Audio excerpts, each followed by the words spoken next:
Abaixo de um céu vermelho, um campo de batalha era rodeado por corvos. Uma guerreira estava inconsciente ao lado de sua espada. Ao acordar, ela se pergunta sobre a luta e por quanto tempo estava apagada. Nesse momento, sentiu uma dor muito forte em seu peito e diz que parecia ter quebrado algumas costelas. Mesmo assim, ainda consegue andar. Ao se levantar, ela vê um de seus companheiros derrotado em um pilar. Ao lado, existia outro desmaiado em meio aos destroços. E mais à frente, vemos um clérigo, de túnica branca e laranja, lançando feitiços nos inimigos. Ele já parecia estar nas últimas também. Então vamos para a luta principal. De um herói contra um inimigo enorme. Ele é chamado de Autoridade do Rei Demônio. O herói recua ao ver o inimigo começar um feitiço. E nesse momento, uma fumaça é envolvida e levanta um braço do chão. Não apenas um, mas um exército de mortos-vivos. Aquela magia é a Noite dos Mortos. Nossa protagonista fica preocupada com aquele exército e diz que ele estava guardando aquele poder o tempo todo. Sem tempo a perder, ela grita para o clérigo e, com a cabeça de um dos inimigos na mão, ele se vira para ela, que dispara para frente, pedindo por um encantamento. Assim, ele lança seu feitiço, Autoridade da Luz, esquecendo a dor. E dessa forma, ela parte ao meio todos os mortos-vivos que estão em sua frente, terminando de uma forma muito estilosa. Mas, sem nem ter encostado no chão, outro grupo de inimigos vem para o ataque, só que todos são fatiados por cortes da sua espada, e ela grita que daria conta dos problemáticos, assim dizendo que começou. Então, vamos para o herói, que parece estar chegando no clímax do combate com o Rei Demônio, que avança com a sua espada. Suas armas colidem, e pelo que parece, o herói está conseguindo atacar fortemente. Só que, sem sentir os ferimentos, o gigante continua avançando, e o clash de suas espadas soltam raios pelos arredores. O herói coloca sua espada para trás, e consegue desferir um golpe que decepa o braço do demônio. Pensando que o combate tinha terminado, ele se aproxima, e diz que aquele era seu fim, mas a autoridade responde que nunca iria acabar, regenerando seu braço instantaneamente e conseguindo capturar o herói, e exclama que apenas continuaria. Um brilho começa a sair de seu corpo, e o herói pensa que ele está planejando se explodir, mas antes que a explosão acontecesse, a Ladina chega e pergunta pro herói o que ele estava fazendo. Então, com toda a sua força, ela corta aquele braço regenerado. Ela diz para o demônio que se ele quer morrer, morreriam juntos. O herói grita pela Ladina em desespero, já que a explosão havia pegado ela, e depois do estrondo, o silêncio paira pelo campo. Escutamos uma gota cair, então é exclamado, enchimento do abismo. Um pilar negro, gigantesco sai do chão. O clérigo fica perplexo, perguntando que merda era aquela. No meio da névoa, conseguimos ver a silhueta da Ladina. O herói fica contente, pensando que ela tinha sobrevivido, mas rapidamente muda a expressão, ao ver que tem um buraco no torso dela. O Rei Demônio pensa que era o destino dela herdar o trono, mas fala que não passou de uma morte inútil, e quando iria pegar o que sobrou dela, ele é surpreendido com um chute no meio do seu rosto, e se pergunta como ela ainda estava viva, e se aquilo significava que o herdeiro ao trono também havia sobrevivido, ao mesmo tempo prendendo ela no chão. Mas, no mesmo instante, a Ladina grita que aquele era o momento para o herói agir. Então o clérigo lança a Autoridade da Luz no herói, que avança para dar o golpe final, a arte da espada sagrada, espada da aniquilação, Ascalon. Dessa forma, partindo ao meio o Rei Demônio, finalmente o finalizando. O clérigo corre para ver como os dois estão. O herói pede para que ele se apresse, mas ao chegar, ele vê que o corpo da Ladina está se regenerando. E atrás deles, alguém pergunta se a bênção foi recitada corretamente. Era o Rei Demônio. O herói pergunta como ele ainda está vivo, mas o mesmo diz que ele não precisava se preocupar, já que seu corpo tinha cumprido seu dever e estava colapsando. A vitória do grupo já era certa. Naquele momento, seu corpo estava definhando aos poucos, mas ele deixou sua última mensagem para a Ladina, que a história dele acaba ali e agora. Era a vez dela. Ela cairá em desespero e terá que fazer uma escolha. Mesmo se colapsar, será esmagada pela responsabilidade passada. O Rei Demônio faz um sinal com a mão e fala para que reze, não pare de continuar se movendo, e talvez sua jornada termine diferente da dele. Assim, ele dá o seu último suspiro, dizendo que foi o maior tolo de todos, sendo muito iludido, e seu corpo finalmente perece. Os dois que estavam ali vendo toda essa cena conseguem ver um fragmento rosa subindo e vagando aos céus. Dessa forma, a luta entre o grupo dos heróis e o Rei Demônio, que lutaram pelo destino do mundo, chega ao fim. Então vemos alguém dando passos. Era o grupo chegando na cidade e sendo recebido com muita comemoração pelo povo. As festas foram feitas aos montes e depois daquilo, passou-se um tempo. O mago foi arrastado para a academia de magia pelo diretor. O elfo seguiu sua vida, retornando para sua terra. O padre deu seu adeus final, mais uma vez deixando o mundo mortal para trás. Então, o herói recebeu o que merecia, o trono da daquelas terras. O mal teve fim na luz, e na Ilha do Sol, a vida respirou mais uma vez, como se nada tivesse acontecido. O medo disse adeus para a vida cotidiana. Então, os anos de paz continuaram por um longo tempo. E vamos para 150 anos depois, com a lua iluminando uma floresta escura. E descansando debaixo de uma árvore, um esqueleto diz que até ela estava ficando esquecida. Era a nossa prota, um pouquinho diferente do que a gente tinha visto. Ela é finalmente apresentada como Benrira, com mais de 150 anos de idade. Ela divaga, que a montanha, que uma vez parecia inquebrável, quebrou, e aquelas terras cheias de plantas que se estendia a paz, se tornou um deserto. E se as únicas coisas que não haviam mudado eram o céu e ela. Ao olhar para cima, ela vê as estrelas, dizendo que até elas mudaram. Talvez se referindo ao herói, que já havia partido. Ela pensa na maldição da imortalidade, aquilo que o autoproclamado Rei Demônio tinha te dado, uma maldição que nunca tem fim. Ela se pergunta para que a imortalidade, já que não pode desaparecer e deve continuar existindo. Qual era o significado daquilo? Apenas permanecer sozinha para sempre? De repente, naquele céu estrelado, aparece uma estrela cadente. Ela fica encantada e quando iria dizer algo, é interrompida por uma criança, falando que tinha um esqueleto por ali. Nossa prota olha para ela e fica paralisada, e é falado que 150 anos após a batalha com o Rei Demônio, o tempo que havia parado começou a fluir mais uma vez. Então é mostrado a Vila Chatan, e atrás de suas montanhas acontecia aquele encontro. Benrira se pergunta o porquê de haver uma criança ali no meio da noite, mas em um instante ela aperta suas bochechas, achando incrível ter um esqueleto falante ali. Nossa prota parece que não gostou muito daquela intimidade, tirando suas mãos e dizendo que já viu muitas crianças perdidas na montanha, mas aquela era a primeira vez que uma vem tão perto assim a ponto de apertá-la, e pergunta se não era para a menina sair correndo quando visse algo que não era humano. A garota, sem pensar duas vezes, diz que aprendeu a não julgar alguém pela aparência. Então a prota pensa que estava começando a perder suas memórias pela primeira vez em muito tempo, e do nada aparece essa criança estranha, mais a mesma pergunta: Senhor, quem é você? Você está com uma espada estranha, é um cavaleiro? Benrira diz que é um mensageiro, um arauto que percorre o continente com a palavra do imperador, e que, naquele mesmo momento, está guardando a montanha com sua espada demoníaca, e que ela não é um senhor. A criança abre um sorriso e fala que ela deve ser muito forte. A prota confirma e diz que não é qualquer um que pode se tornar o mensageiro do imperador, o que significa que alguém nesse cargo deve saber como usar magia de alta classe, como a necromancia, assim invocando uma topeira morta-viva. A menina diz: "Uou, o senhor deve ser muito forte, me torne sua aluna, também quero ser poderosa." Benrira repete que não é um senhor e que está ficando cansada da mesmice em sua vida, mas não tinha chance, seria muita dor de cabeça. Mas a criança continua e pergunta se aquela é a parte que ela se torna sua aluna, e insiste, chamando ela de senhor pão duro, antipática, saco de ossos e esqueleto sem emoção, ficando com essa cara emburrada. A prota não liga para nada que ela disse, mas ela não é um senhor, e dessa forma o tempo passa, outro dia começa, e nossa esqueletinha tá ali descansando, sob a mesma árvore, mas a pequena criança volta pulando por cima da prota. Benrira pergunta se não era para ela voltar para casa, mas ela responde que não vai parar de voltar até que se torne sua aluna. A prota perde a paciência e manda ela voltar logo para casa. Seus pais devem estar preocupados. Ela parece um esqueleto, então vão achar que ela é um monstro que sequestrou uma criancinha. Mas a menina fala para não se preocupar. Sua casa foi incendiada e seus pais morreram. Então sua mãe disse que tinha que ser forte para sobreviver, e é por isso que ela quer aprender a lutar. E se vira, com um triste sorriso, perguntando se agora entendeu. Benrira se vê anos atrás naquela garota, assim, soltando um suspiro e finalmente cedendo, e diz que vai ensinar a garota. A mesma pergunta se é verdade, e ela confirma, falando que não quer parecer como uma heroína que recusou o desejo de uma criança, e só depois disso tudo, a criança se dá conta que ela é uma mulher, mas, de qualquer forma, ela agradece. Benrira pensa que o imperador enfrentou seu grande julgamento, portanto, ela deveria ensinar essa criança a se virar, e que seria um tormento por falhar em entregar a mensagem dele. Assim, os dias de treinamento começam. Elas lutam e descansam juntas. Benrira até mostra algumas de suas invocações, coloca elas para treinarem com a garota, que mostra não temer nenhuma delas. As duas criam uma linda amizade, chegando a assustar viajantes que passam por lá. Algumas vezes acaba não dando tão certo, mas certamente um lindo vínculo está acontecendo ali. O tempo passa e as duas começam a parecer mãe e filha. A menina mostrava muita evolução, aprendendo a postura de luta e conseguindo ter um ótimo duelo, refinando cada dia mais a sua esgrima. Elas sempre se divertiam muito todos os dias.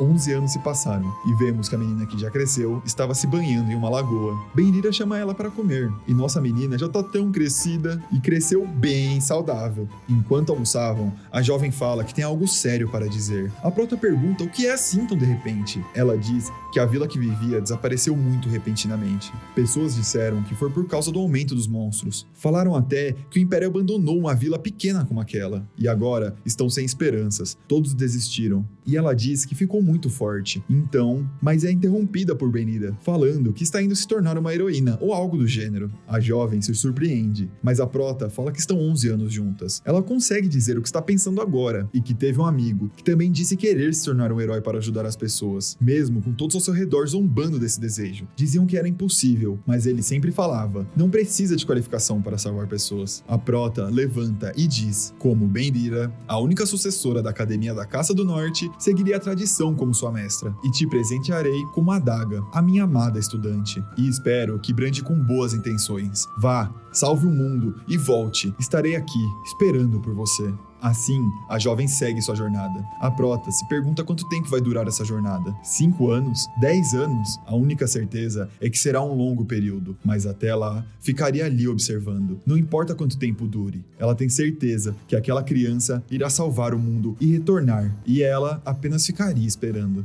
É dito que foi um breve período, como um passe de mágica. Estava sozinha novamente, mas diferente do passado, esperar não era mais tão assustador. E um dia é escutada uma doce voz chamando. Está perdido, senhor? Benrira responde que já disse que não é um senhor. E quando se vira para dizer que já fazia um bom tempo, ela vê novamente sua aprendiz em sua frente, ainda com aquele mesmo sorriso em seu rosto, mas de uma forma terrível. Isso a deixa quebrada, mas a menina diz que realmente já faz algum tempo. A prota iria falar algo, mas interrompida por uma gargalhada da garota, dizendo que foi uma grande aventura. O Império é muito vasto, maior do que havia imaginado. Tem lugares jamais vistos e muitas coisas novas, mas também muitos monstros. Então foi nojento, mas ajudou pessoas, assim como foi ensinada. Com dificuldade para falar, ela diz que foi chamada de herói, mas o imperador achou que ela era uma monstruosidade e deu a ordem para matá-la, dizendo que era um obstáculo para estabelecer sua autoridade. Benrira só consegue abraçá-la naquele momento. A jovem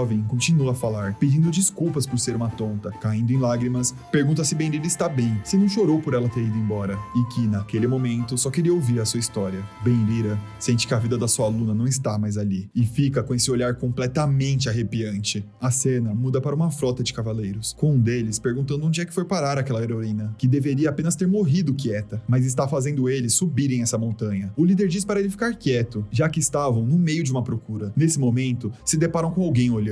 Ele pergunta o que essa pessoa está fazendo para cair fora da montanha logo, mas aquela pessoa é Benrira. Ela questiona, montanha? Você vê todo esse lugar como uma montanha? E tira as faixas de sua espada, que abre um olho demoníaco, fazendo braços saírem do solo, assim como aquele rei demônio, e um exército é invocado. Eles mordem e destroem os soldados, sem um pingo de piedade. Benrira diz que 120 anos atrás, enquanto caminhava pelo continente como mensageira, descobriu remanescentes do exército do rei demônio ali. Colocou para fora seus intestinos, esmagou suas cabeças e então desmembrou seus corpos. O que sobrou deles foi empilhado e coberto por terra. A floresta cresceu, se tornando o lugar que vê agora. Depois, vigiou esse lugar constantemente, preocupada com algum necromante que pudesse explorar. Mas nesse momento, não parece que precisa mais esperar. E temos uma cena de seu exército massacrando aquela frota. O líder pede para que fiquem calmos e entrem em formação, já que o número de mortos-vivos que um necromante pode controlar é limitado, e que não importa quantos corpos estejam preparados, só era necessário esperar um pouco, mas toda a sua esperança é sugada ao olhar para frente e ver uma quantidade absurda de invocações. Ele não entende como uma necromante conseguiu escalar para um nível de ter uma legião como essa. Ele nem termina de perguntar de quem se trata e sua cabeça é cortada.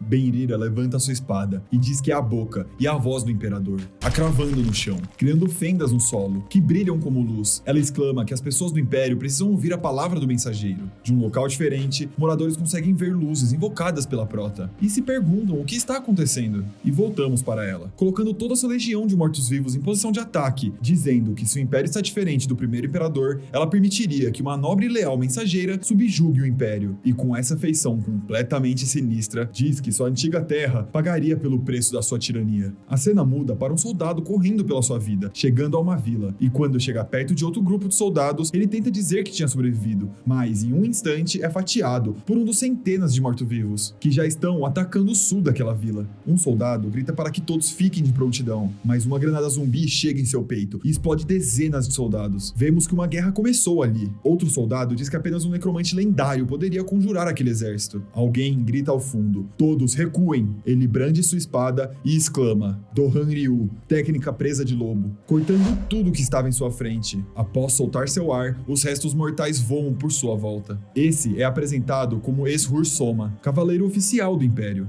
Ele pergunta que tipo de pessoa seria essa, que é forte o suficiente para trazer um exército. Seu instinto o faz olhar para o morto-vivo gigante, e ele percebe que ali estaria o necromante, culpado por tudo isso. Os dois se encontram, e Soma puxa seu ar, preparando outro daquele poderoso ataque, e novamente diz: Dohan Ryu, técnica presa de lobo, cortando todos os alvos no mesmo local. As coxas, todos têm essas partes decepadas, mas Benrira não. Ela percebe que o corte nas pernas foram feitos de um ângulo impossível, e lembra da sua aprendiz com aquele mesmo tipo de corte. Nesse momento, se dá conta que ele era o culpado, e avança, como um míssil em direção ao guerreiro, que responde ao ataque à mesma altura. Suas espadas colidem, e Soma surpreende a prota, conseguindo ganhar aquela disputa. Ele tenta aplicar um corte lateral, mas Benrira desvia e chuta a perna dele, deixando ele desestabilizado. E sem perder tempo, soca o seu rosto, o derrubando. Ela monta nele e começa a dar uma chuva de socos, e no momento que puxa a espada, ele pisa no chão, destruindo aquela área. A prota perde sua atenção por um segundo, e ele dá uma cabeçada, em conjunto com um corte no centro do seu rosto, mas imediatamente ela consegue desviar. Com dificuldades, Soma levanta e chama ela de monstro,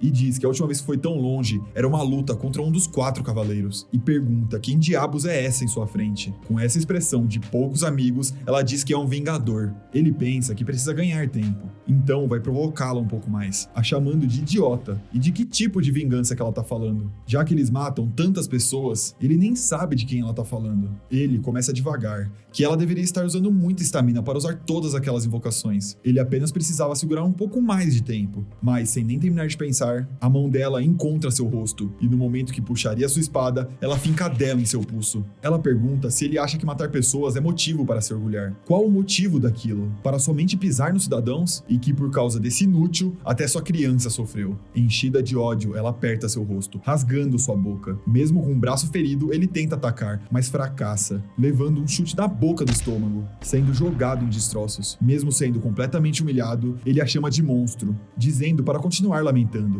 que aquilo é pelo bem maior do Império. Algumas mortes são necessárias. Ela diz que aquilo é ridículo. Então, se ele morrer por suas mãos hoje, seria algo necessário? Ele nega e se desculpa, já que hoje não seria o dia da sua morte. E de trás dele sai um feixe de luz azul. Aquilo surpreende Benrira. Não apenas um, mas vários feixes saíam de lugares diferentes da cidade. E vemos o centro daqueles feixes. São lugares que utilizam de sacrifícios humanos para criar barreiras anti-magia. E naquele caso, anti-mortos-vivos. E Soma diz que a missão está completa, ativando a barreira anti-morto. E do cume da montanha sai aquele poder, que evapora todo o exército da nossa prota. Os soldados comemoram que finalmente estão desaparecendo. Então Soma diz que o gerador da barreira foi criado por um mago do grupo dos heróis. 120 anos atrás, ele foi chamado como o mais forte da história, e que ela não teria muito tempo ali. Benrira diz que sabe, e que também havia uma estranha habilidade artesanal no seu próprio nome. Soma fica sem entender o que é dito, mas ela continua dizendo que não tem problema do seu exército ter sido apagado, já que ela pode erguer outro,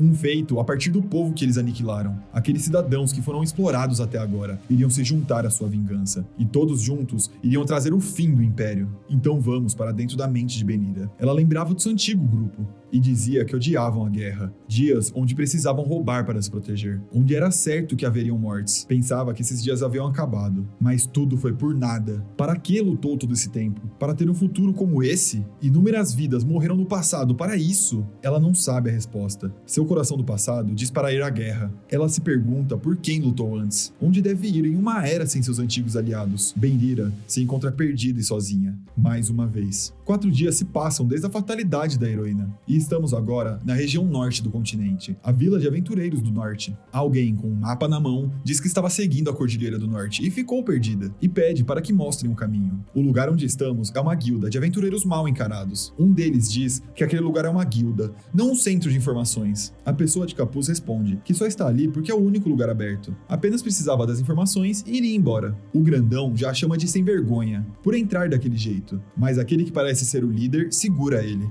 e diz que aquela na sua sua frente é meio estranha, já que para um simples viajante perdido está fedendo a sangue, e que tinha um rumor percorrendo por aí, que em um lugar chamado Vila Shangtap, uma necromante matou os cavaleiros e invadiu a vila, e que talvez poderia ser... Pausando sua frase, ele joga uma faca no rosto do viajante, e termina perguntando se ela seria essa pessoa. Nesse momento, podemos ver que debaixo daquele capuz era Bendira, que segura aquela faca com facilidade. Ela os chama de malditos, e que deveriam saber quem escolhem para lutar, socando o solo com muita brutalidade, mostrando que já sabia daquela armadilha. O capitão se surpreende que ela já tinha localizado aquela presença, e já que o ataque surpresa falhou, era a hora do ataque de frente. Dois aventureiros avançam com um olhar sanguinário. A prota diz que queria saber a direção, mas agora já tinham a provocado. O grandão pula com a sua espada de 2 mãos, mas com facilidade ela esquiva e dá uma chuva de socos no seu corpo, terminando com um bendado no seu rosto, que faz o gigante bater a cabeça no chão, mas outro já estava estocando com sua lança. Só que Bendira é muito mais rápida e muda a direção do seu golpe para cima,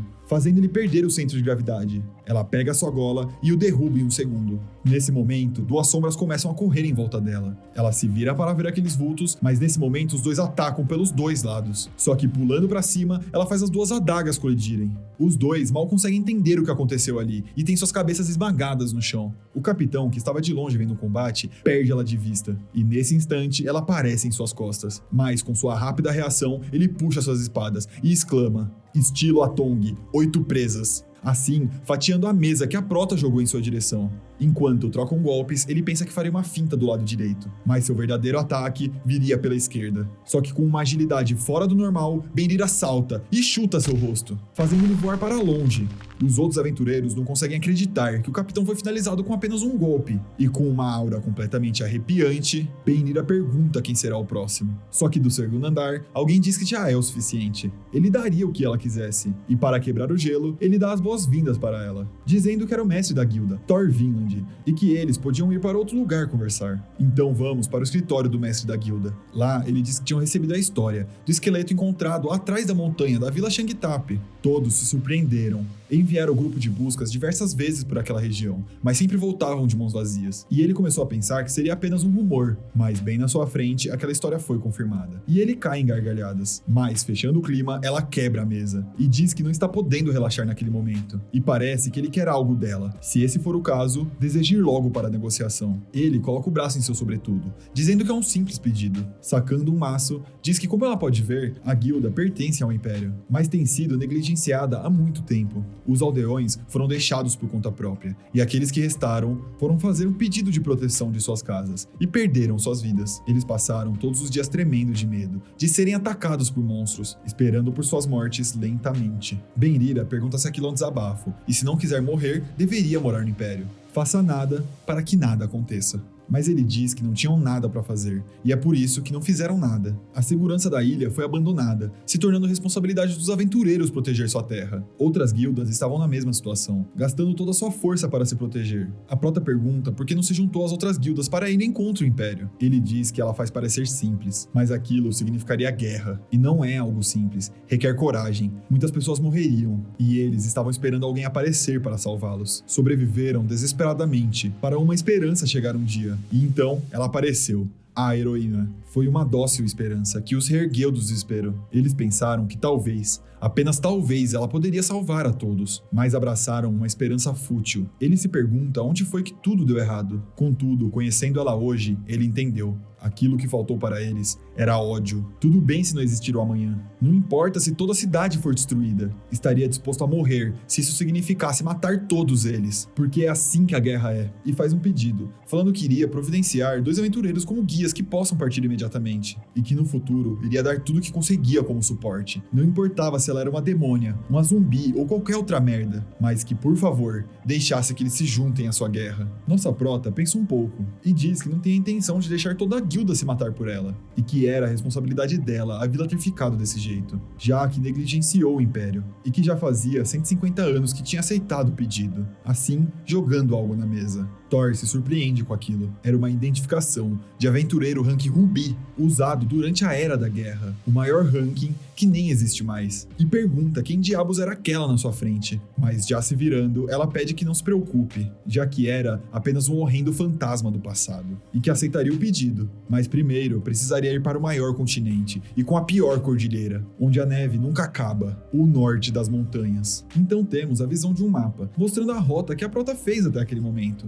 Um novo dia começa, e agora estamos no topo das montanhas de gelo. Alguém questiona: quantos dias fazem que saímos da aldeia? Um ruivo responde que já fazem 5 dias, e que andaram de forma discreta pelas montanhas. Benira diz que eles estão bem rápidos. Ele concorda, e fala que não podem passar pelas tropas imperiais. Ela entende, então pergunta: quem são esses fudidos que estão ali embaixo, e como nos acharam? O ruivo fala que não devem ser grupos de caça atrás deles, e a última integrante do grupo complementa que são sobreviventes da aldeia Shangtap. Parece uma reunião daqueles que estavam voltando à capital, após invadirem outras vilas. Benira pergunta se eles estão tentando retornar pelas montanhas e acabaram isolados, e a garota responde que sim, já que eles estão despreparados para o inverno. A Prota questiona a guia sobre o que tem no caminho por baixo. Ela responde: Muran Samé.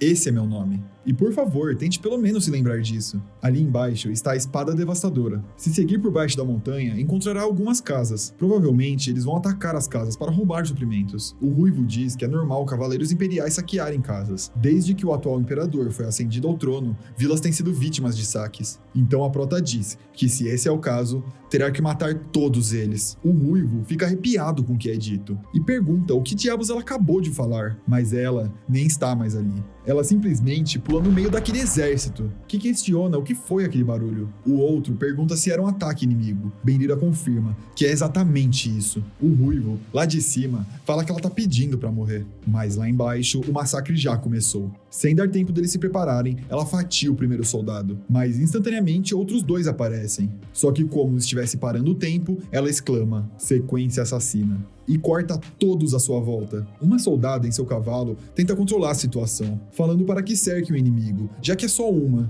Só que nesse momento, Aladina já está em suas costas, fatiando seu crânio. A Prota pergunta se seus olhos são apenas enfeites, já que está longe de ser apenas um inimigo. Assim, invocando seu exército. As invocações avançam sem piedade. De longe, o ruivo pensa que ela nem estava usando toda a sua força quando se encontraram na guilda. E vendo de fora, sem dúvidas, ela é a fantasma da Vila Shangtap. Muran diz que já está quase acabando. Eles já podem descer. Voltando ao combate, de cima de seu cavalo, Benira pensa que a luta já está chegando ao fim. E vemos o quão brutal suas invocações podem ser. Um soldado a surpreende, conseguindo cortar a cabeça de seu cavalo. Só que ao descer, ela chuta sua cabeça, de uma forma tão estúpida que arranca parte de seu capacete. E nesse momento, um colar cai de seu pescoço. E uma memória vem em sua mente. Era aquele capitão da guilda, oferecendo um medalhão muito parecido. Ela perguntava o que era aquilo, e ele diz que pode parecer suspeito, mas é um amuleto, para que aventureiros voltem em segurança. Sua filha que tinha feito. Então Benira aceita com gratidão, e pede que agradeça a sua filha. Mas ele diz que seria difícil, já que foi morta pelo exército imperial há 2 anos. Ela se desculpa, mas ele diz que não tem problemas. Com todo mundo ali é igual, todos têm suas feridas, e amaldiçoam o Império. São apenas humanos que passam o resto de suas vidas desejando a vingança. E que ela não acabe com a sua vida pensando em vingá-los. Aquele era um conselho de irmão. Todos nesse mundo têm alguém os esperando,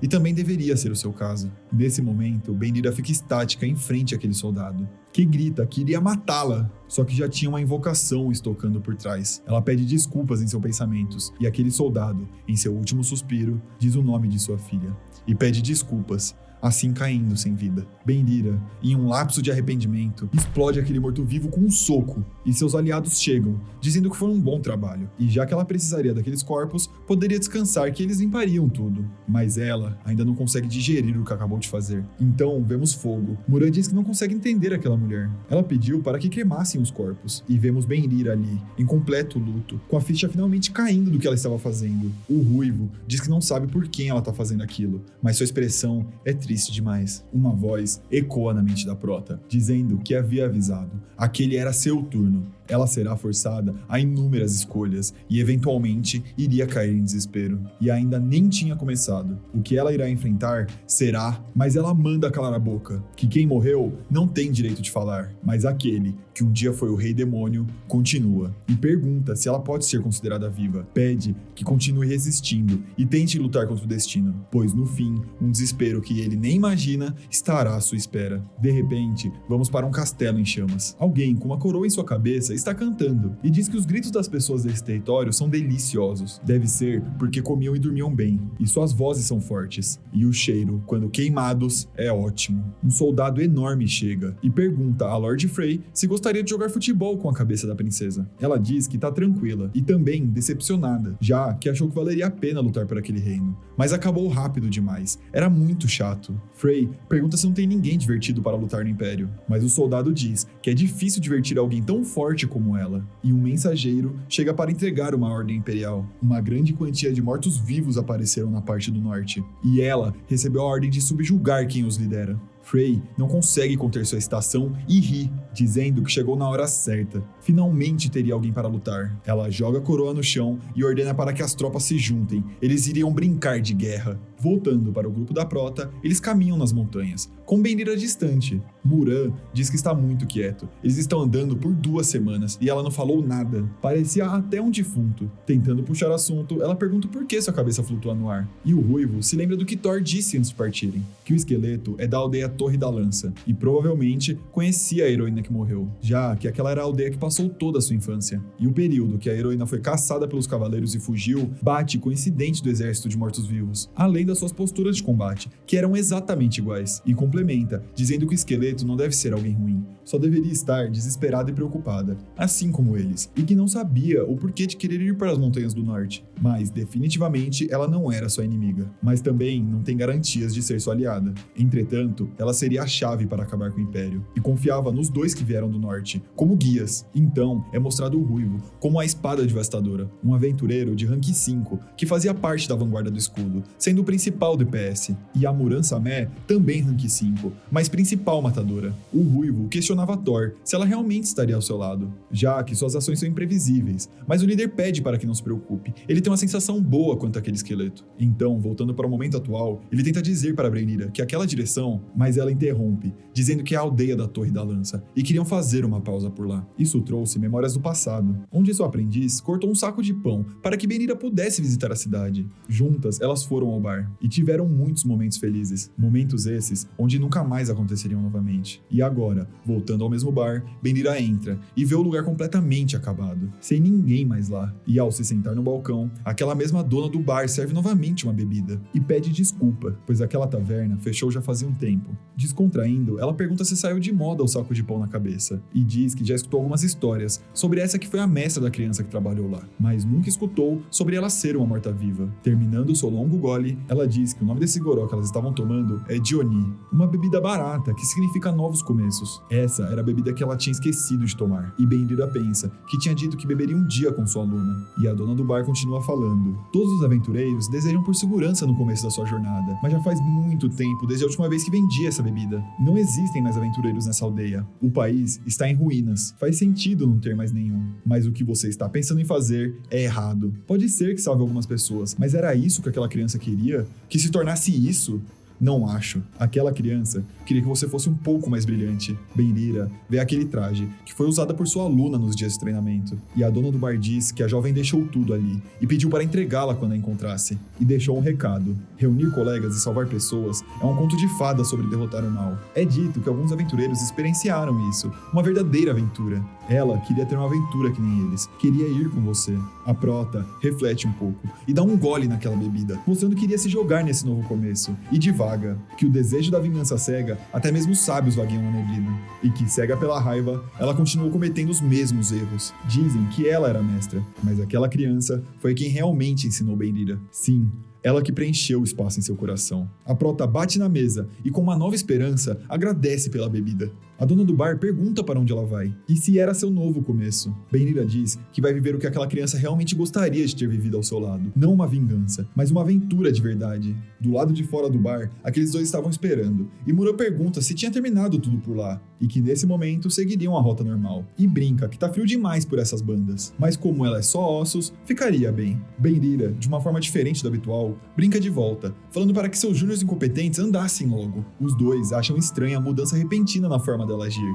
E o Ruivinho percebe que no final, seu mestre realmente tem bons olhos para as pessoas, e grita para que a Prota espere por eles. Se aventurando na floresta, o Ruivo conta que atualmente os aventureiros são divididos em 10 níveis, sendo Diamante o 10º e mais alto nível, e Terra o 1º e mais baixo. Simplificando mais ainda, você pode dividir em 4 níveis, sendo esses Super-Humano, Superior, Médio e Inferior. Os aventureiros não podem aceitar missões de nível superior ao seu rank. Por isso, as taxas de comissão de aventureiros superiores é bem cara. Pessoas normais geralmente não conseguem superar o nível 7, Topázio, e ao ultrapassar esse nível, você é considerado um super-humano. Essa barreira a ser quebrada é chamada de parede dos níveis superiores, e quando você quebra essa parede e se torna um nível Esmeralda, já pode explorar regiões desconhecidas sozinho. Ou pode se tornar um maníaco por guerra, que sozinho consegue segurar hordas inteiras de inimigos na linha de frente. Talvez até virar um general, que comanda exércitos imperiais. Mas resumindo, para matar monstros como esse Goblin, você apenas precisa ser de nível inferior. E para matar monstros como aquele gigante ali, você precisa de aventureiros de nível médio. Mas para matar aquelas aberrações, todos do grupo precisariam ser de um nível bem alto. E ele pergunta se a Prota está escutando sua explicação. Ela diz que é claro, e pergunta quais são seus respectivos níveis. Muran diz que os dois são do 5º nível, Topázio. Benrira elogia, falando que eles são fortes então, mas que os sistemas de ranking haviam mudado desde a sua época como aventureira. O Ruivo questiona se ela também tinha algum nível. Ela responde que na sua época era Rubi, e pergunta se ainda existia essa classificação, já que ela é uma guerreira muito velha. Ele fica pensando que esse nome Rubi parecia familiar, mas do seu lado, Muran tá cascando o bico, falando que não acredita que ela criou essa classificação, e que ficou com medo quando ela mostrou aquele exército de mortos-vivos, mas na verdade, ela é uma pessoa engraçada. E enquanto ela ficava rindo, Benrira levanta um grupo de mortos-vivos, a partir daqueles monstros que ela tinha destruído anteriormente, só para zoar com aquela que tava rindo do seu antigo rank. Mas na hora, o Ruivinho pede para guardá-los, que ele acredita em tudo. Ela cancela essas invocações e olha para trás, rindo daquela situação, dizendo que para um nortista, ele tem a coragem de uma pulga. Aquele momento descontraído faz ela lembrar do seu antigo grupo, e também da sua aluna, que tinha momentos felizes como aquele. Mas logo é interrompida por Muran, perguntando o porquê dela querer ir para as montanhas do norte, já que aquele lugar é inundado por monstros e humanos perigosos, e que mesmo ali, na fronteira do norte, era lotado de aberrações. Benrira diz que tem algumas promessas não pagas com os caras de lá, e que precisava deles para o seu novo plano, já que inicialmente ela planejava vir sozinha, com seu exército que tinha juntado com 120 anos de experiência, mas que um cara com barbinha tinha vaporizado todo seu exército com uma barreira. O Ruivo pergunta se isso é realmente possível gerando apenas uma barreira, mas ela diz que não era qualquer uma. Era uma barreira criada por um mago, que era do grupo dos heróis, criado para deter ondas de mortos-vivos, e ele estava na linha de frente da antiga guerra com o Rei Demônio. Então ela conclui que seria inútil sozinha, e precisa de um exército humano para derrubar o Império. O Ruivo diz que não é possível que ela tá pensando nisso, mas ela confirma, dizendo que seu objetivo é fazer o povo do Norte seu aliado nessa guerra. Os dois ficam incrédulos com aquele plano, já que são humanos loucos, como animais, e que se ela conseguir fazer isso, teria o exército mais poderoso do continente. A Prota fala que seu plano original era só cortar a cabeça do Imperador, mas sua discípula não gostaria que ela fizesse as coisas desse jeito. Então, ao invés de sair cortando todas as pessoas em pedaços, seu objetivo é reconstruir o Império adequadamente. Mas, querendo mudar de assunto, que esse era muito pesado, Benrira pergunta se eles fracassaram na grande caçada e fugiram, já que não teria como nortistas daquela idade estarem em um lugar como aquele. Eles não gostam daquela pergunta, mas sem perder tempo, a Prota diz que já deu muito tempo de descanso para eles. O Ruivo pergunta sobre o que ela está falando, mas ela o interrompe, perguntando se estão se sentindo corajosas, e que ela iria fazer um pequeno jogo, e manda eles correrem, e daria 10 segundos de tempo. Ele pergunta se eles a provocaram demais, e pede para Muran tentar acalmar ela, já que do nada ficou completamente louca, mas ao olhar para o lado, ele vê que sua amiga sumiu. Ela já estava lá longe, dizendo que eles deveriam viver para se encontrar novamente, e finalmente ela diz o nome do rapaz, que é Harrier. A Prota começa a contagem. 10, 9, 8, 7, 1, esgotou, e começa a perseguição, montada em um dos monstros. Ela olha para o lado e vê aquela linda paisagem, e lembra de quando treinava sua aluna, e pensa que mesmo ela não estando ali, ainda tem memórias daquela época. Assim, rindo sozinha. Benrira levanta e grita: meus discípulos sem noção que eu nunca quis, sejam gratos. Esta lenda está treinando vocês pessoalmente, para que não se tornem fracos e inúteis. Por dentro, ela reflete que não vai mais perder. Ela vai os proteger até o fim, para que possa continuar a viver como é, e para que de agora em diante não esteja mais sozinha. De longe, vemos que aquele treino está causando um alvoroço na região. Só que mais alguém também está vendo aquilo. Era a guerreira Frey, finalmente encontrando seu alvo. Mas voltando ao treino, aquela invocação gigante já está próxima dos novos discípulos, e dá um soco, arregaçando o chão. Harrier diz que tá achando que ela realmente quer matar eles e pede para ela esperar um pouquinho, mas nesse momento ele vê alguém descalço vindo do lado oposto, em direção à Prota. Aquela era Frey, com um sorriso sedento por batalha. No mesmo instante, ela sobe no braço, no maior estilo Levi de Attack on Titan, surpreendendo Benrira com um poderoso ataque vindo de cima. Enquanto suas espadas colidem, Frey ainda consegue chamar a atenção da Prota, mostrando sua força super-humana. Ela rotaciona seu corpo, gerando muito mais poder naquele ataque, que perfura a invocação e todo o solo ao seu redor. Muran grita pela Senhora Caveira, mas já tem soldados indo à sua direção. Benrira, ao se reposicionar, diz que elas nem se conhecem e já foi feita uma emboscada, e pergunta quem é essa à sua frente. Ela diz que é um prazer conhecer a fantasma da Vila Ponta da Lança, e se apresenta como um dos 4 cavaleiros do Império, Frey da Guerra, e que veio para travar guerra contra a Prota. Benrira fala que aquele homem barbudo tinha mencionado algo sobre os 4 cavaleiros, só que sem dar tempo para a picuinha, Frey pergunta se as apresentações acabaram, e que agora elas podem lutar. Benrira nem termina de responder que está pronta, e Frey dispara com uma velocidade absurda para o ataque. Ao defender aquele avanço, uma massa de ar corta tudo que está em volta das duas. Frey corre para o lado, mas a Prota consegue aplicar uma rasteira na ruiva, que, mostrando uma flexibilidade incrível, gira o seu corpo, contra-atacando.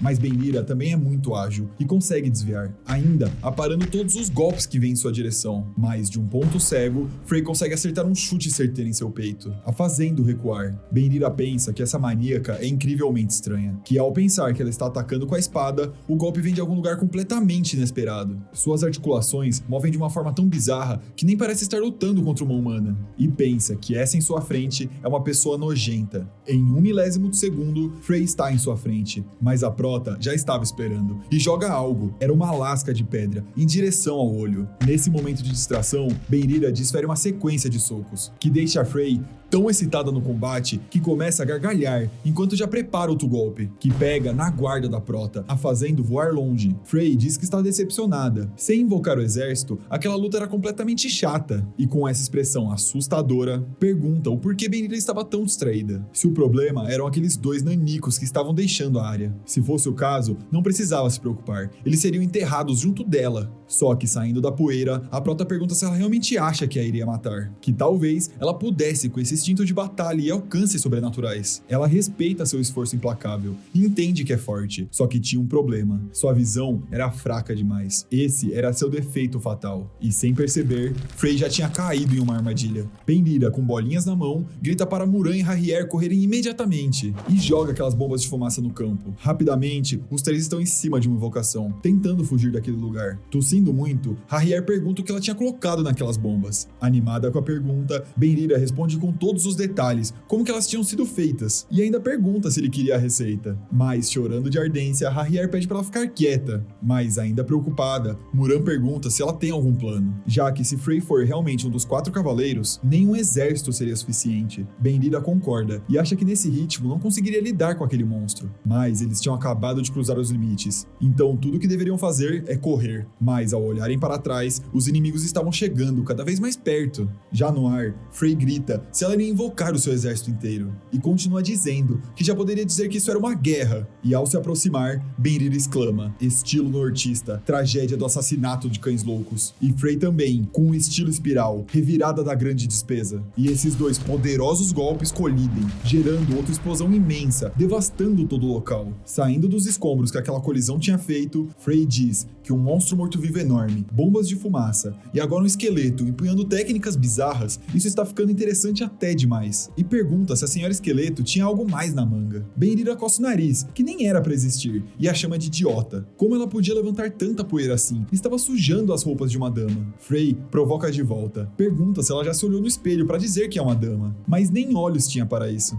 E as duas não param de se provocar enquanto se aproximam. Só que fechando a cara, Frey pergunta o porquê dela não está usando seu exército de mortos-vivos. Aquilo estava deixando ela decepcionada, e pensa que essa em sua frente é forte e parece ter muito mais guardado. Só que tem algo errado. Só poderiam ser aqueles 2 que estavam tirando seu foco do combate. E diz que precisa matá-los. Isso ajudaria ela a ter mais foco e tornar aquele campo de batalha um inferno. E, despretensiosamente, Benrira diz que era legal Frey ficar bem confiante, mas não precisava chegar tão perto assim. E mostrando ser uma psicopata, Frey cora o rosto e diz que mesmo sendo destruída completamente, ainda é cheia de si. E quer esmagar essa cabeça. Só que ao terminar sua frase, uma flecha cai em sua frente. Uma não, uma saraivada de flechas alveja elas. Mesmo recuando, 2 pegam em seu braço. E ainda sentada, Benira provoca, dizendo para se curvar diante da montanha-mãe das tribos do norte. Frey sorri e diz que finalmente entendeu por que ela estava querendo fugir até o pátio da Vila do Norte. E com seus guardas chegando, ela afirma que tudo isso era para exibir mais um de seus truques ridículos e que poderia tentar convencer esse povo para se juntar a ela. Enquanto isso, ficaria esperando o tempo que fosse preciso para a guerra mais divertida de todas e se despede, animada com a futura batalha. Benira se pergunta se essa garota é maluca e seus discípulos chegam. Harrier diz estar aliviado por aquela maluca ter ido embora e Muran pergunta para Prota quem são aqueles atrás dela. Dizendo que quase se esqueceu, ela agradece àqueles que estavam na floresta, que era um prazer conhecê-los. E quando iria dizer seu nome, uma flecha perfura sua mão. Quem atirou diz que a cabeça daquele esqueleto serviria bem como um copo para bebidas. Benira diz que esses caras também são idiotas. Os 2 nortistas concordam e a Prota diz que se esse é o caso, eles precisariam correr. Um cara de cabelo roxo com uma lança envenenada na mão grita para pegá-los. Benira pergunta o que está acontecendo, era para eles serem aliados. E Muran pergunta sobre aquele acordo que ela disse ter, mas ela responde que isso foi cerca de 100 anos atrás. E diz que como os 2 são nortistas, não era simplesmente falar seus nomes que todos ficariam mais tranquilos, mas Muran diz que eles são fugitivos. Isso seria pior ainda de se fazer, especialmente Harrier, que tem alguns problemas mais sérios com esse povo. Então Benira diz que se esse é o caso, ela diria seu próprio nome, levantando a mão para pará-los e dizendo seu nome, Edward Benira, um membro da Vila do Norte que solicita uma audiência com o chefe. Eles param e escutam o que é dito, e se perguntam se era verdade aquilo. A Prota vira para os 2 e diz que tudo ficaria bem. Só que, poucos minutos depois, ela aparece atrás das grades e pergunta o que fez de errado. Harrier agradece por ter ajudado na prisão deles e toma um soquinho merecido, né, pra ficar esperto. Muran pergunta sobre aquela informação de Benira ter sido da Vila do Norte. Ela diz que foi muito tempo atrás e Harrier, ainda zonzo da pancada, pergunta para Muran se isso era realmente importante, já que eles estão em um momento de emergência. E, enquanto era levado, ele verificou a área. Aquele lugar é a Vila do Cordeiro Vermelho, o ex-chefe dele. E caso o reconhecesse, seria o seu fim. Benira pergunta o que tem de errado com esse idiota. Muran explica que era apenas para eles levarem a Prota até a entrada da montanha e retornar, e evitar contato com a Vila do Norte. Nesse momento, Benira escuta algo batendo nas grades. Era um dos guardas, avisando que o chefe estava procurando por ela. Assim, os 3 são levados até o líder. A Prota diz que nada mudou por ali, e com eles posicionados no centro daquele tipo de arena, o chefe pergunta se ela é aquele morto-vivo de quem andam falando, que ela tem muita coragem de fingir ser da Vila do Norte, e ele é nos apresentado como Vermelho Bidan, chefe do Cordeiro Vermelho. Ele continua e diz que além disso, esses 2 voltaram ousadamente, como se nada tivesse acontecido. Harrier tenta dar um migué, dizendo que ele estava sendo confundido com outra pessoa. Benira interrompe, pedindo desculpa ao chefe, mas ela é realmente da Vila do Norte, e pede que seja primeiramente liberada para conversar, mas é chamada de estrangeira pelo líder, que diz não saber de onde essa pilha de ossos veio. Mas fingir ser uma nortista é um crime grave, e ainda trouxe esses 2 perdedores que nem podem ser chamados de nortistas. Benira cerra os punhos, dizendo que só porque falharam na grande caçada, eles não os tratam nem como humanos. Aquele lugar ainda é o mesmo de antes, nada tinha mudado. E quebra aquelas algemas, dizendo que lugares como esses, com costumes rígidos, permanecem os mesmos de sempre. Bidan se irrita e fala para ela não abrir a boca para falar o que não sabe. Um dos guerreiros o chama, dizendo que resolveria aquilo, mas ele diz que vai cuidar disso pessoalmente, que aquela caveira tem talento para irritar pessoas. Benira se prepara para o pior. Bidan tira sua capa e avança cheio de ódio. Empunhando seus 2 machados, ele exclama que vai destruí-la em pedaços e lança uma rajada de vento, apenas com força bruta. A Prota, ao mesmo tempo que apara o golpe, destrói as algemas de seus aliados. Muran se espanta com tamanha destreza. Sem perder tempo, Benira pede para que se afastem e Bidan continua o seu avanço, agora atacando na curta distância com uma sequência brutal, mas todos seus golpes são desviados com facilidade. Muran acha aquilo incrível. Mesmo com o chefe sendo alguém tão forte e importante, Benira simplesmente é superior em todos os aspectos. Ela facilmente apara tudo, como se estivesse lutando contra uma criança. Então ela diz que iria devolver todos os golpes, aparando tudo e jogando as rajadas para fora do centro. Todos saem correndo, vendo quão perigosa aquela luta está ficando.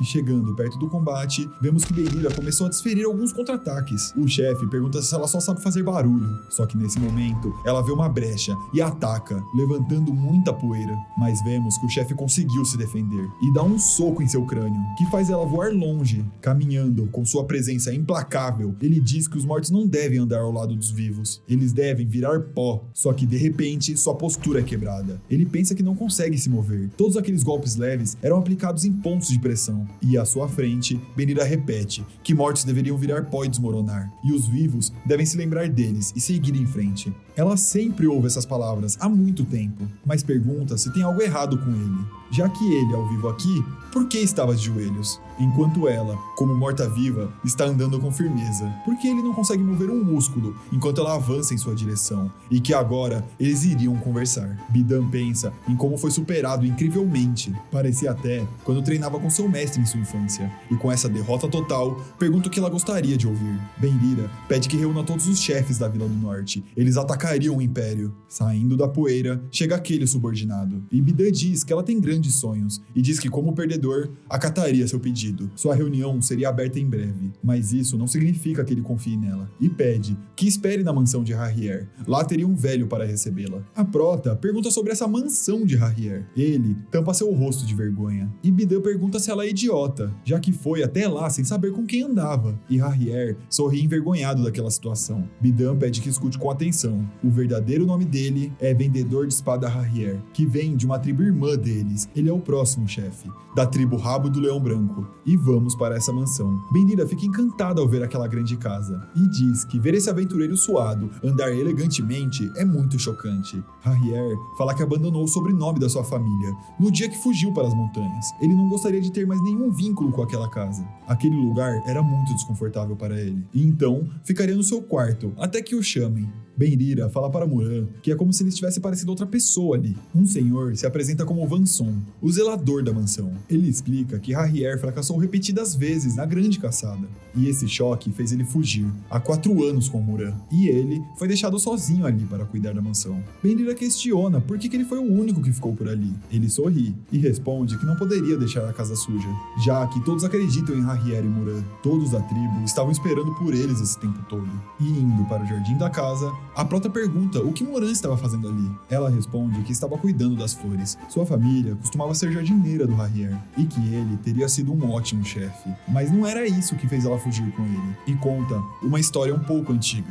Então temos um flashback de Muran ao lado de seu pai, que saudava o chefe da tribo do Rabo do Leão Branco. Ela era Hawker Himan e seu filho Harrier. O homem se apresenta como Paul Samé, o jardineiro, e sua filha Muran Samé. A chefe olha de seu trono e dá as boas-vindas àquelas terras, e diz que deve ter sido a Mãe Terra que os trouxe para lá após sua fuga, que poderiam viver naquela casa e se tornar um deles. O jardineiro agradece pela gentileza, e essa foi a primeira vez que aqueles dois encontraram seus olhares. Himan, mãe de Harrier, pede que ele mostre o território para Muran, já que os dois têm mais ou menos a mesma idade, e ele acata o pedido. Eles caminham pelas terras. Harrier fala que é um prazer conhecê-la, enquanto ela, com seu jeito avoado, estava salteando à frente, mas se vira com um graveto na mão e oferece a ele. Harrier diz que não precisava fazer aquela homenagem, mas, quebrando aquele sorriso, ele joga no chão e grita que aquilo era esterco de cabra. Muran ri daquela situação e diz que também é um prazer conhecê-lo. Ele diz que é superior a ela, e se continuasse agindo assim, seria punida. Ela indaga se essa classificação que ele está fazendo seria mais importante do que se divertir juntos. Ele fica confuso, mas responde que não. Então Muran pergunta se ele é bobo e puxa seu braço, com um leve sorriso estampado. Os dois começam a se divertir juntos com o javali. E vemos que um grupo de crianças estavam espiando aquela situação. Só que Muran acha eles e apresenta a Harrier, que fica tímido, mas com vontade de conhecê-los. Então vemos que aquele grupo de amigos foi criado ali, por conta de Muran, que havia conseguido tirar ele daquele papel de herdeiro. E vemos o rosto de Muran pelos olhos do garoto, que diz que ela não o adora, não bajula para ganhar nada, ela não tenta obter nada dele, não o vê como filho do chefe, mas simplesmente como Harrier. E aquela tinha sido a primeira vez. Então vamos alguns anos para frente, com os dois sentados. Harrier chama por Muran e pergunta se ela acha que ele se tornaria parecido com sua mãe. Ela pergunta se ele está preocupado em ser o próximo chefe da tribo. Ele diz que está sim preocupado, já que teria que partir para o Cordeiro Vermelho para estudar. Ela se levanta e pede para que não se preocupe, que não apenas ela, mas toda a tribo do Rabo do Leão Branco acreditava nele. Chegando em Cordeiro Vermelho, Harrier é recebido por Bidan, que já era chefe da tribo naquela época, e seria seu professor. Ele diz que ensinaria tudo ao garoto, para que ele possa cumprir seu dever. E vemos aluno e professor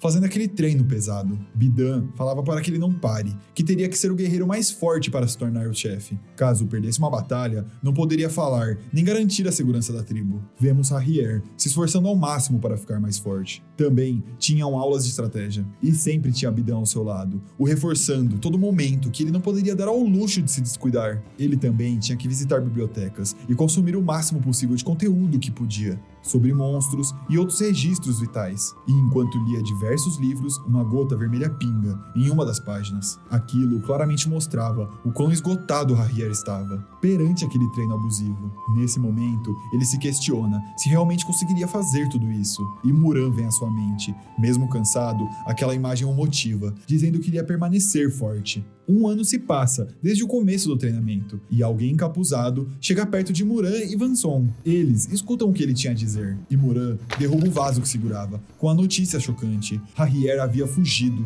Vemos Harrier, mais novo, com o senhor contando uma história sobre reunir companheiros para derrotar o Rei Demônio. Os adultos sempre contavam aquela história para as crianças. O garoto sempre ficava encantado em ouvi-la. Ele admirava sua mãe, que protegia todos com sua espada e escudo. E a tribo também, sempre a seguindo com respeito em seus olhos. Ele queria ser como eles. Sempre guardou esse sonho dentro de seu coração, carregando respeito em suas mãos. Sua vida era colocada na ponta de sua espada, mas tudo que restou foi um garoto quebrado. Uma nevasca cai sobre a vila, e o velho Vanson pede para Muran não sair em meio àquele tempo. Até guerreiros ficariam para trás naquela situação. E como que ela acharia Harrier, sem nem saber onde ele se encontra? Seria tolice demais fazer isso. Mas ela já estava decidida a traçar seu caminho. Ela diz saber ser tolice. Mesmo assim, não conseguiria continuar vivendo ali sem o seu parceiro.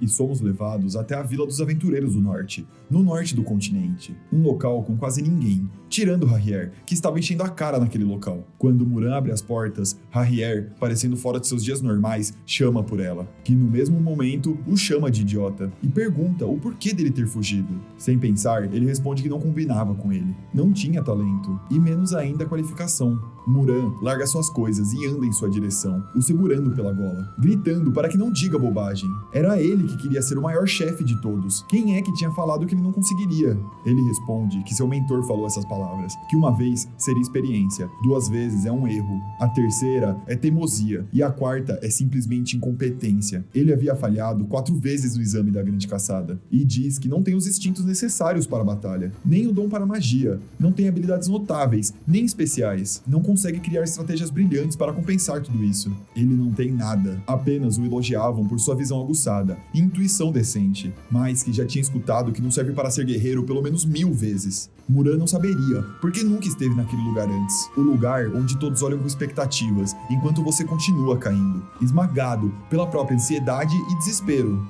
Muran pergunta se foi por isso que ele fugiu. Ele responde que é mais fácil respirar nesse lugar do que lá. Ali não teria nenhum mentor fungando no seu pescoço, nem ninguém o tratando como nobre. Ser um patético guerreiro de escudo bêbado, isso sim é o fim do poço para alguém como ele. Ela pergunta se esse realmente é o homem que ele gostaria de se tornar. E perdendo as forças, ele diz que não sabe. Não sabe mais o que quer. Vamos para 2 anos no futuro, naquela mesma Vila dos Aventureiros do Norte. Muran segura um pedido da Vila Torre Lança e fala que esse pedido tem sido recebido há anos, desde que a Guilda dos Aventureiros de lá foi dissolvida, e todo o trabalho deles está voltando para eles. Harrier pega seu escudo e equipa em suas costas, dizendo que não tem o que fazer. Eles teriam que ir para lá. Muran concorda e pensa que Harrier não é mais o mesmo de antes. Agora parecia mais brilhante. Ela ficou ao seu lado por 2 anos, esperando que o tempo o curasse, mas ele nunca havia mencionado a tribo. Ele diz que vai descer primeiro, mas ela continua divagando, que o fato dele ainda carregar aquele escudo significaria que ainda há uma chance de mudar de ideia. Enquanto divaga, ela sente um terremoto,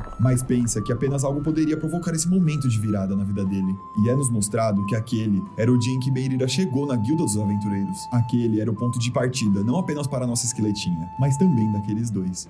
E voltamos para aquela conversa no jardim da mansão. Muran diz que a jornada dos 3 começou apenas com uma missão de escolta, mas quando ela estava com eles, viu o antigo Harrier novamente, e pergunta se talvez a verdadeira habilidade dele não seria com o escudo, se pareceria mais com a de Meirira, mas ela não consegue explicar muito bem, e pergunta se ela realmente estava falando sério quando disse que aceitaria eles como discípulos. Harrier tinha talento, habilidade e espírito suficiente, só teve o mentor errado esse tempo todo, e quando iria dizer o que achava que ele precisava, Meirira interrompe interrompe, dizendo que já sabia. Harrier escuta batidas em sua porta e pergunta quem era. Só que um punho atravessava a madeira, e ele se apavora com isso. E sabemos o que a prota achava. Era que essa criança precisava de alguém que quebrasse aquele coração frio. Tudo o que precisava era de um mentor que possa abrir as barreiras do seu coração. E com essa expressão arrepiante, ela o chama para treinar. Harrier grita, sendo puxado pela camisa. Ela diz que a brincadeira acabou, que de agora em diante não conseguiria descansar até a sua morte. Ele pergunta como é que ela consegue ameaçar de uma forma tão casual. Como conseguiria ser assim mesmo depois de escutar sua história trágica? Mas, dando um socão em sua cabeça, ela manda ele ficar quieto.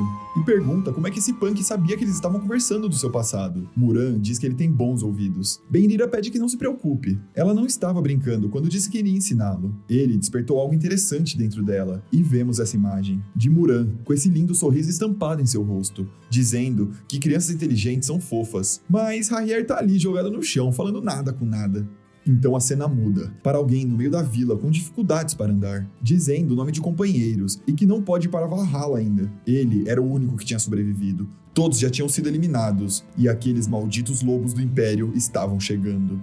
Mas, voltando aos protagonistas, Bidan bate na mesa e pergunta onde está Harrier. Benrira diz que está ensinando algumas coisas para ele, então estaria meio ocupado, mas poderiam continuar entre eles. Bidan fala que não adianta ensiná-lo nada, aquele cara é um completo fracassado, não passava de uma criança que fugiu do treino. A prota interrompe, falando que ele simplesmente não tem bons olhos para as pessoas, já que não conseguia nem reconhecer o potencial dele, e provoca, perguntando se ele ao menos usa aqueles olhos. As veias da testa dele saltam de raiva, mas logo são interrompidos por alguém surrando a porta, chamando pelo chefe. Ele pergunta ao porteiro quem seria. É respondido que era um sobrevivente da defesa costeira, que foi encontrado. Bidan pede para que traga ele ali, e ao chegar, o sobrevivente se ajoelha, implorando para ordenar o ataque. Caso ele não consiga cortar a garganta daqueles do Império, ele nunca conseguiria encarar seus companheiros em Valhalla. Mas, com tranquilidade, Bidan recusa, pois caso atacassem naquele momento, seria uma guerra total, e o dano seria enorme. E pede para que deixe aquela ideia de lado. Seria melhor evitar brigas sem sentido. E manda aquele homem retornar a seu posto para que cumpra seus deveres. Fora de si, o rapaz grita que o chefe nem estava com raiva pelos que morreram. E enquanto é retirado, avisa que os lobos do Império estão vindo. Benrira pergunta quem era aquele. E Bidan diz que é um sobrevivente da defesa costeira. Não fazia muito tempo que houve uma emboscada do exército do Império ao longo da costa. Foi em uma grande escala, e seu grupo foi incapaz de lançar um contra-ataque adequado. Foi basicamente um massacre. Inúmeros defensores veteranos foram totalmente aniquilados, restando alguns como ele. Vemos aquele sobrevivente com sua perna gravemente ferida naquele dia, com um companheiro avisando que deveriam recuar, pois estavam cercados, mas aquele rapaz não queria abandonar seus colegas, mesmo com a perna completamente esmagada. E vemos aquele que estava tentando recuar ter a sua cabeça perfurada por uma espada. O sobrevivente fica com um olhar de pavor naquela situação, e é dito que desde a coroação do novo imperador, rotineiramente ele manda exércitos para a costa, a fim de aniquilar o povo do norte. E vemos túmulos de caixões ocos, pois no campo de batalha, até o ato de enterrar os mortos é um luxo. Os guerreiros do norte apenas podiam chorar por seus irmãos, deixados para a decomposição em campos de guerra abandonados. Um tempo após aquela reunião, Muran aparece ao ar livre, sem entender o porquê tinha sido aceita como guerreira do norte. Benrira diz que já fazia um tempo que tinha pensado nisso, já que ela tem o que é preciso, o esforço, inteligência, e já tinha experimentado o que realmente importa. Ela pergunta para Muran se tinha mentido para Harrier sobre ter falhado no exame da grande caçada. Muran não desmente e agradece pelos elogios, mas pergunta como Harrier tem se saído nos treinos. A prota responde que seu estilo de luta é maculado por um profundo auto-ódio e pela sombra de ser filho do chefe. Caso ele se livrasse disso, seria mais do que suficiente. O mais importante para um guerreiro do norte é a vontade de um guerreiro. E reflete que em sua época como humana, ela costumava se preocupar em como ensinaria isso. Mas, a menos que você experimente, nunca poderá compreender de verdade. Infelizmente, é a lição mais cruel, mas também a mais essencial para um guerreiro. E talvez, seu papel fosse passar conselhos do passado para essa era. Benrira diz que também é imperfeita, mas faria tudo para despertar o potencial daquele garoto. E se um dia voltasse ao campo de batalha, ele finalmente provará ser o guerreiro que não conseguiu ser na grande caçada. Então vamos para 7 dias depois, na entrada das montanhas do norte. Lá, Frey bocejava e avisa para um dos servos que não pode comer aquela neve suja. Mas um deles pergunta se ela não queria, já que era muito deliciosa. E por trás de Frey chega Soma, perguntando como ela consegue andar com esses idiotas. Mas ela diz que não são idiotas, e mesmo sendo desse jeito, cada um deles vale por 100 homens. Mas vemos que um deles segura uma mão decepada, dizendo que caso pingasse sangue na neve, virava raspadinha de morango. E o outro fica impressionado, dizendo que seu QI deve ser de pelo menos 120.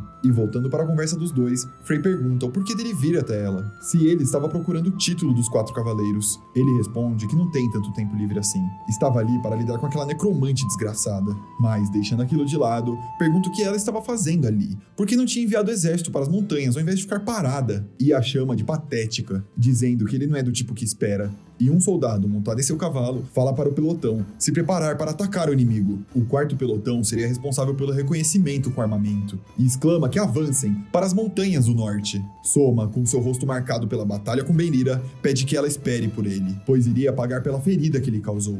Vemos o trio em direção a uma barraca. A Prota pergunta para Abidan se há algo de errado. Ele responde que as forças imperiais invadiram as montanhas. O Império costumava depender de pequenos ataques, mas dessa vez é diferente. Não estão vindo com as patrulhas de sempre. Uma enorme força está vindo, como se fossem destruir essas montanhas do avesso. Mensagens foram enviadas para as outras tribos, mas eles não chegarão a tempo. Aquela emboscada na costeira foi apenas um prelúdio para isso. E gostem ou não, isso é guerra. Benira pede para que abram o caminho, que ela iria entrar. Então, o combate começa. Gritando como verdadeiros guerreiros, os homens do norte avançam nos soldados do Império. E de longe, Benira observa o começo daquele combate, pensando que o cheiro de sangue é insuportável. Finalmente, o círculo tinha fechado e se criou o campo de batalha. Mas dessa vez, é diferente. Lembrando de sua falecida aluna, ela diz que é claro que seria diferente. Já esteve em inúmeros campos de guerra, mas no fundo, sente a diferença. Não iria fugir do seu dever. Agora, ela carrega suas esperanças nas costas e permaneceria com o coração solene. Interrompendo seus pensamentos, alguém diz que também iria lutar. Era aquele sobrevivente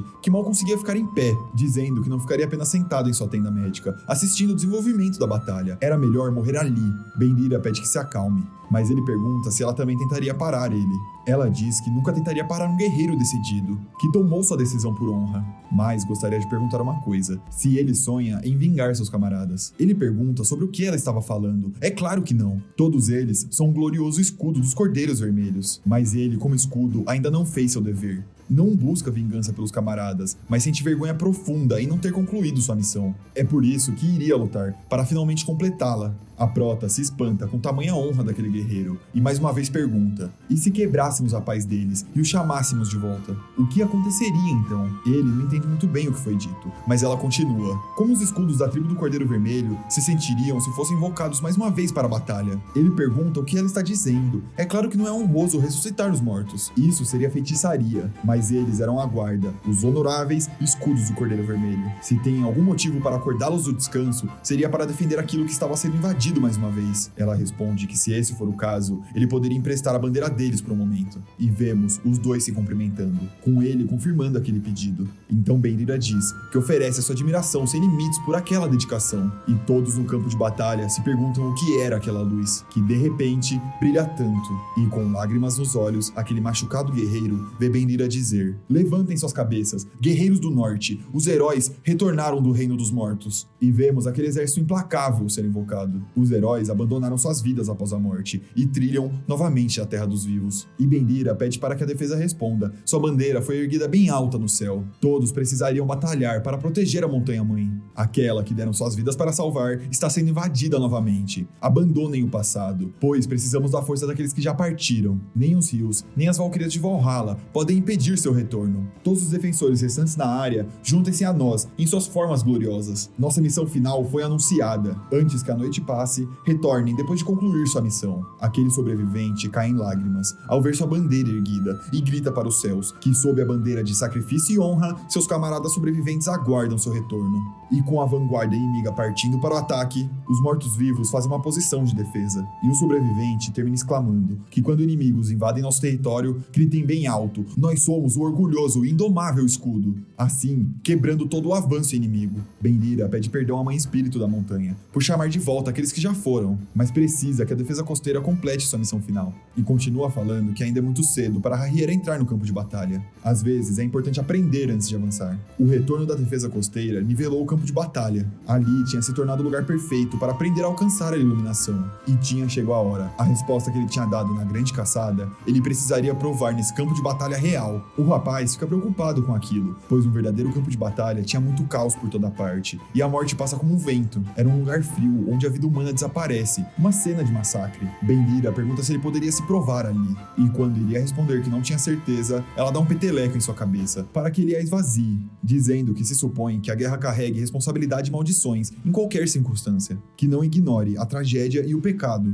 e o mesmo vale naquela situação. Mas esse papel cabe só a ela. Ele precisaria apenas fazer sua parte. Harrier se motiva e pergunta para onde ela estava indo. Bendira diz que precisava cuidar de um monstro, e nos é mostrada Frey, com sua espada banhada a sangue, excitada em campo de batalha, vendo que a necromante finalmente levantou seus soldados, e Bendira salta em direção a ela, causando uma grande explosão em sua saída, exclamando que Harrier vá para o meio da vida e da morte. Com certeza ele conseguiria, assim, caindo e atacando Frey, com o impacto de suas espadas fazendo o chão se quebrar. E Harrier sabe que nesse dia se realizará como guerreiro do norte, e vemos soldados na retaguarda, organizando os magos para que preparem o fogo, e que os escudos alinhem-se na frente. Todos ficam em posição, e sozinho, Harrier parte para o ataque. Mesmo com rajadas de magia, ele chega na frente daquela tropa, deixando aquele soldado perplexo por esse feito, e sem dar tempo para pensar, o guerreiro do norte rasga o peito do soldado, assim o finalizando. Muran diz que ele nem mesmo está segurando um escudo, e está se movendo diferente do habitual, e é dito por Bendira que flexibilidade de nível acrobático, articulações soltas, elasticidade explosiva dos músculos, com essas vantagens, Harrier empunhava um escudo e uma espada reta, mas com esse estilo ele não consegue usar 100% de sua força bruta. Frey pede para que foque no combate, mas Bendira continua dizendo que era porque idolatrava sua mãe, mas ele apenas copiava aquela aparência. E mesmo que seja uma pena, o seu verdadeiro poder era na luta 1x1, voltada para o combate corporal direto. Nesses momentos ele se move como um pintor e gira a arma por todos os lados. Vemos o quão forte ele pode ser, finalizando seus inimigos um por um. E a prota finaliza dizendo que na verdade ele é uma variante da classe dupla, ladino e guerreiro, do mesmo tipo que ela. E ele entende que mesmo no campo de batalha, não há mais medo. E se isso era ser um guerreiro do norte? Olhando para o seu discípulo, Bendira recebe um alerta de Frey, perguntando para onde ela estava olhando. E reclama que ela continua tentando agir como uma professora, mesmo no meio de um campo de batalha, e pede para que morra. Bendira se irrita, mas defende cada golpe desferido em sua direção, até que de um ponto cego, um a atinge, e segurando a roupa da prota, Frey se vira e joga ela para longe. Harrier vê aquilo de longe e se preocupa, só que perto dele é possível escutar uma puxada de ar, e logo após é exclamado: Nuvem do Lobo. Aquele era o ex-capitão Soma, que fatiava ao meio aqueles soldados em sua frente. Harrier seria pego por aquela rajada, mas vindo de longe, Muran para aquele golpe com seu machado, e diz para que aquele idiota não abaixe sua guarda. O garoto agradece, e vemos o sorriso rasgado de Soma, dizendo que era uma pena que Frey tenha interrompido sua caçada, e que o movimento daquele rapaz era bem parecido com os daquela caveira. Mas estava tudo bem, já que Frey não ganharia mesmo de Bendira. No fim, ela seria sua presa, e aquele rapaz seria seu aperitivo para o prato principal, gritando para que aqueles patifes do norte viessem até ele. E com um sorriso bizarro, ele exclama: Projeto Uivo do Lobo, jogando aqueles dois para longe.